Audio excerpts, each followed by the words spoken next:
सो hey guys, welcome back. स्वागत है आप सभी लोगों का एक और नए वीडियो में। तो पोकेमॉन वर्ल्ड में एक सेम काइंड का पोकेमॉन काफी सारे लोगों के पास होता है या फिर उनकी पॉपुलेशन काफी ज्यादा होती है, जैसे कि 4000, जो कि हमें एनिमे के अंदर 10 से भी ज्यादा ट्रेनर्स के पास देखने को मिला है। बट पोकेमॉन वर्ल्ड में कुछ ऐसे पोकेमॉन भी एग्जिस्ट करते हैं जो कि पोकेमॉन वर्ल्ड में सिर्फ और सिर्फ एक है, यानी कि उस पोकेमॉन जैसा कोई सेम पोकेमॉन वर्ल्ड में एग्जिस्ट नहीं करता है। तो हाँ, आज हम इसी के बारे में बात करने वाले हैं। बट अगर आपको फिर भी टॉपिक समझ में नहीं आया तो वीडियो को एंड तक देखना, आपको समझ में आ जाएगा। बट उससे पहले वीडियो को लाइक और चैनल को सब्सक्राइब करके बेल नोटिफिकेशन को इनेबल करना मत भूलना। एंड अब वीडियो को स्टार्ट करते हैं। Let's get started.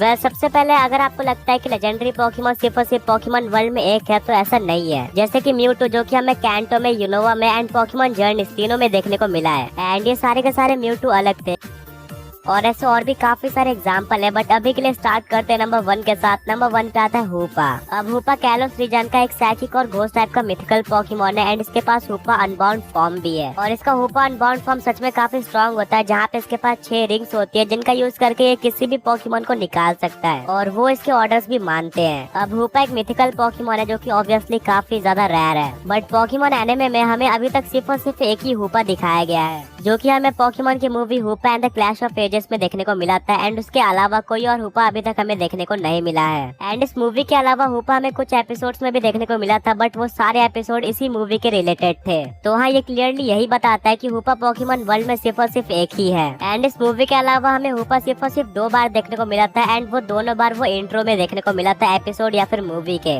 सबसे पहले थी Pokemon movie Volcanion and the Mechanical Marvel. इस मूवी के स्टार्टिंग इंट्रो में हमें हूपा देखने को मिला था कुछ सेकंड्स के लिए। और फिर हमें हूपा देखने को मिलता है पोकेमॉन जर्नीज में getting more than you battle for नाम के एपिसोड में। और यहाँ पे भी सिर्फ और सिर्फ ये इंट्रो में अपीयर हुआ था। तो हाँ यार, देखा जाए तो हूपा पोकेमॉन वर्ल्ड में सिर्फ और सिर्फ एक ही है, जो कि हमें Hoopa and the Clash of Ages में दिखा था। और इसके अलावा इंट्रो एपिसोड से बिल्कुल अलग होता है, तो हम उसको रियल पोकेमॉन कंसिडर नहीं कर सकते। नंबर 2 पे आता है म्यू। म्यू एक साइकिक टाइप का पोकेमॉन है कैंटो रीजन से और डेफिनेटली है one of the most cutest Pokemon है भाई पूरे पोकेमॉन वर्ल्ड का।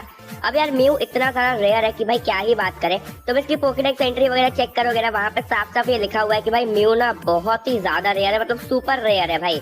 और लोग भाई तरस जाते हैं इसको देखने के लिए कि भाई अपनी जिंदगी में एक बार इसको देख पाए। तो समझ सकते हो भाई इसकी मतलब कितना ज्यादा ये रेयर है और कितना लोग भाई इसको देखना चाहते हैं। लेकिन भाई बहुत ही कम ऐसे लोग हैं पूरी दुनिया में जो आज तक म्यू को देख पाए हैं। डेफिनेटली ये बहुत ज्यादा रेयर पोकेमॉन है, तो हम मान सकते हैं आराम से पूरे पोकेमॉन वर्ल्ड में म्यू एक ही है। सबको पता होगा म्यू और आरसीएस के बीच में मतलब काफी ऐसे डिबेट चलता रहता है भाई इनके फैंस के बीच में कि म्यू पहले आया है, नहीं आरसीएस पहले आया है, ऐसा ही चलता रहता है। तो कह सकते हैं भाई ये भी एक गॉड लेवल टाइप का पोकेमॉन है। और काफी लोग ये भी मानते हैं कि एक्चुअली म्यू भाई आरसीएस से भी पहले आया है। डेफिनेटली भाई इसमें कोई भी शक नहीं है कि म्यू एक ही है। और आज तक हमने 2 म्यू कभी देखे भी नहीं है, हमने सिर्फ एक ही म्यू देखा है, वही फर्स्ट वाली मूवी में देखा था। उसके बाद भी हमने देखा है, बट हाँ डेफिनेटली वो एक ही म्यू है जो कि हमको बार बार देखने मिलता है, जब भी देखने मिला है। तो हाँ भाई, ये तो कंफर्म है कि म्यू सिर्फ एक ही है पूरे पोकेमॉन वर्ल्ड में। क्योंकि यार तुम ही सोचो, अगर म्यू पूरे वर्ल्ड में सिर्फ एक नहीं होता तो भाई लोग इतना क्यों तरसते उसको देखने के लिए, और मतलब वो इतना रेयर क्यों होता। अगर भाई म्यू एक नहीं मान लो 10 भी होते तो भाई फिर भी ऐसा चांसेस है कि वो देखने मिल जाता भाई ज्यादातर लोगों को। लेकिन यार एक है तभी उसकी रेयरिटी इतनी ज्यादा है, तो डेफिनेटली हम कह सकते हैं कि भाई म्यू पूरे पोकेमॉन वर्ल्ड में एक ही है। और नंबर 4 पे आता है आर्सियस। अब आर्सियस एक मिथिकल पोकेमॉन है जनरेशन 4 का, जिसकी टाइपिंग नॉर्मल टाइप है और इसके पास मल्टी टाइप एबिलिटी होती है, जिसका यूज करके ये किसी भी टाइपिंग में चेंज हो सकता है। और इसको पोकेमॉन वर्ल्ड का गॉड भी माना जाता है। और अगर हम फॉर्म्स को इंक्लूड ना करें तो आर्सियस के पास पूरे पोकेमॉन वर्ल्ड में अब तक के हाईएस्ट बेस स्टैट्स हैं। एंड ऑब्वियसली गॉड पूरे वर्ल्ड में सिर्फ और सिर्फ एक ही होते हैं। इवन आर्सियस के पोकेडेक्स एंट्री में लिखा हुआ है कि जब ये यूनिवर्स क्रिएट भी नहीं हुआ था तब वहाँ पे एक अंडा आया था या फिर एग आया था, जिसके अंदर से निकला आर्सियस। तो हाँ, आर्सियस नेचुरली सिर्फ और सिर्फ एक ही है। एंड उसके बाद आर्सियस ने अपने हजारों हाथों का यूज करके पूरे पोकेमॉन वर्ल्ड को क्रिएट किया एंड काफी सारे पोकेमॉन को भी क्रिएट किया था। और इवन अगर हम पोकेमॉन एनिमे की बात करें तो यहाँ पे भी हमें सिर्फ और सिर्फ एक ही आर्सियस देखने को मिला, जो कि हमें Arceus and the Jewel of Life में देखने को मिला था। और यही सेम आर्सियस हमने दोबारा से Hoopa and the Clash of Ages में भी देखा था। और इसके अलावा मैंने काफी सारे आर्टिकल्स भी चेक किए थे, वहाँ पे भी यही बताया गया है कि आर्सियस सिर्फ और सिर्फ एक ही है पूरे पोकेमॉन वर्ल्ड में। नंबर 4 पे आता है हो पोकेमॉन। हो भी काफी हद तक म्यू जैसा ही है, मतलब ये भी बिल्कुल एक गॉड लेवल पोकेमॉन है। और हो तुमने देखा होगा, इसके बारे में भी ये कहा जाता है कि ये भी काफी ज्यादा रेयर है, मतलब बिल्कुल म्यू की तरह ये भी काफी एक्सट्रीमली रेयर है। और अगर किसी बंदे ने भाई इसको देख लिया तो मतलब समझ लो भाई वो बहुत लक्की है और उसकी सारी विशेष पूरी हो जाती है। पोकेमॉन वर्ल्ड में अगर एक बंदे ने हो देख लिया तो डेफिनेटली वो बहुत ही ज्यादा बड़ी बात होती है। सबको याद होगा जब ऐश ने भाई स्टार्टिंग में ही देख लिया था हो को, और वो बताना चाहा था सबको भाई प्रोफेसर हो को या सबको, तो कोई उसका विश्वास ही नहीं कर रहा था। मतलब कोई मान ही नहीं रहा था कि भाई उसने हो को देखा है, क्योंकि यार वो इतना रेयर है कि वो ऐसे नहीं दिखता भाई किसी को भी। लेकिन ऐश को देखा है भाई, वो काफी बड़ी बात है और डेफिनेटली ऐश काफी लकी है भाई। तो हाँ, ये बिल्कुल 100% कंफर्म है कि भाई हो पोकेमॉन भी बिल्कुल सिर्फ एक ही है पूरे पोकेमॉन वर्ल्ड में। और हाँ, एक सेकंड, काफी लोगों का ये डाउट होगा कि भाई पहले हमने एक हो देखा था एनिमे के अंदर जो कि गोल्डन था और फिर नॉर्मल, तो उनका भाई डाउट पहले मैं क्लियर कर दूं। देखो, वो जो गोल्डन हो था ना, वो बस एक मिस्टेक थी पोकेमॉन वालों की, क्योंकि जेन 1 में हो इंट्रोड्यूस ही नहीं करवाया गया था, तो उनको पता ही नहीं था कि वो हो को किस तरह से दिखाने वाले हैं, तो उन्होंने ऐसे ही गोल्डन वाला दिखा दिया। लेकिन जब जेन 2 में आया तो उन्होंने उसका सही से भाई कलर चेंज किया, फिर बाद में अच्छे से रखा। इसलिए तुम देख सकते हो पोकेमॉन आईक्यू जो मूवी है जो कि काफी बाद में आई ओरिजिनल एनिमे के, उसमें भाई उसका कलर ठीक कर दिया गया, मतलब नॉर्मल कलर ही रखा गया। और वो सेम सीन है भाई, बता दूं मैं, तो आजू बाजू में पिक्चर्स देख सकते हो, यहाँ पे वो बिल्कुल सेम कलर का रख दिया गया था, क्योंकि वो बस एक मिस्टेक थी। जेन 1 में कोई गोल्डन कलर का हो नहीं था, वो बस एक मिस्टेक थी कलर में, हम कह सकते हैं। उस टाइम उन्होंने सोचा होगा कि इस कलर का रख रहे हैं या फिर जो भी ऐसा कुछ।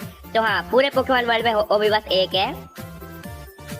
और नंबर 5 पे आता है ऐश का बॉन्ड इवॉल्व ग्रीनिंजा। अब ग्रीनिंजा पोकेमॉन वर्ल्ड में काफी सारे एग्जिस्ट करते हैं, बट ऐश का ग्रीनिंजा एक लौता बॉन्ड इवॉल्व ग्रीनिंजा है, क्योंकि इसके अलावा और कोई ग्रीनिंजा या फिर और कोई पोकेमॉन बॉन्ड इवॉल्व नहीं हो सकता। और अगर आपको नॉर्मल ग्रीनिंजा और बॉन्ड इवॉल्व ग्रीनिंजा में फर्क नहीं पता, तो बॉन्ड इवॉल्व होने के बाद ग्रीनिंजा के बेस स्टैट 530 से 640 हो जाते हैं, और इतना बूस्ट किसी पोकेमॉन को मेगा इवॉल्व होने के बाद भी नहीं मिलता। एंड ग्रीनिंजा काफी सारे लेजेंडरी पोकेमॉन से भी ज्यादा स्ट्रॉन्ग है। और हाँ, यहाँ पे काफी लोग ये भी बोलेंगे कि हमें निंजा विलेज में एक और बॉन्ड इवॉल्व ग्रीनिंजा की पेंटिंग देखने को मिली थी, बट ये वाला बॉन्ड इवॉल्व ग्रीनिंजा काफी सालों पहले एग्जिस्ट करता था। एंड अभी करंट टाइम में ऐश का ग्रीनिंजा एक लौता है जो कि बॉन्ड इवॉल्व हो सकता है। और बॉन्ड इवॉल्व होने के बाद ग्रीनिंजा के पीछे काफी बड़ा शूरिकेन फॉर्म हो जाता है, एंड उसके बाद ट्रेनर और पोकेमॉन एक दूसरे को फील भी कर सकते हैं।